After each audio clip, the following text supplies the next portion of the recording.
First, looking at education, what is happening with prayer in public schools? Well, this past week, the U.S. Department of Education issued a new guidance to public schools all around the country looking at prayer in public schools and tying compliance to federal education funding.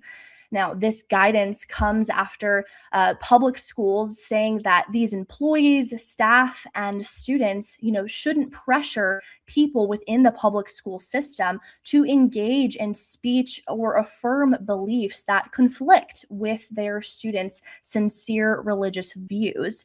Secretary of Education Linda McMahon has said that this policy reaffirms constitutional protections for religious liberty, emphasizing that the First Amendment protects free speech and the free exercise of religion. This comes after President Donald Trump's speech back in September at the Bible Museum, stating that his administration wants to emphasize bringing prayer back into public schools and allowing students and faculty to worship freely. Take a look. To support students like Hannah, I'm pleased to announce this morning that the Department of Education will soon issue new guidance protecting the right to prayer in our public schools, and it's total protection.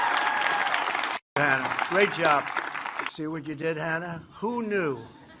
Who knew that was going to happen, right? Thank you, darling. President Trump highlights that Hannah and many other students, faculty, and staff have raised concerns over the years about the right to freely express their religion, whether that's praying or worshiping. The Center Square was able to interview Jeremy Dice. He's an attorney at First Liberty, the organization that represented Coach Kennedy, a high school football coach, back in 2022, with that case going all the way to the Supreme Court.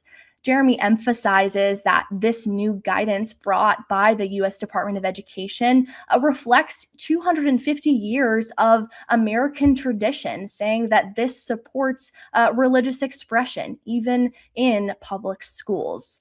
Well, it's no surprise that there was also some pushback, some concerns raised by other organizations, specifically the Critics' Free Thought Caucus, that raised the concern that is clearly in the Constitution of separation of church and state, arguing that the policy, could blur the line between private and school-sponsored prayer, and the many concerns raised about specifically the government's favoritism when it comes to a specific religion. And so they asked the question of what is that impact going to have on students that have different faiths, whether they're Catholic, Hindu, Buddhists, or those that don't practice faith at all.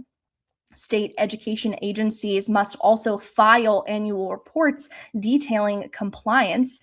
And so it'll be interesting to see how public schools respond and if this is going to, open a can of worms, as Free Thought Caucus says, or allow students and faculty to freely express their religion the way they want to without any restrictions.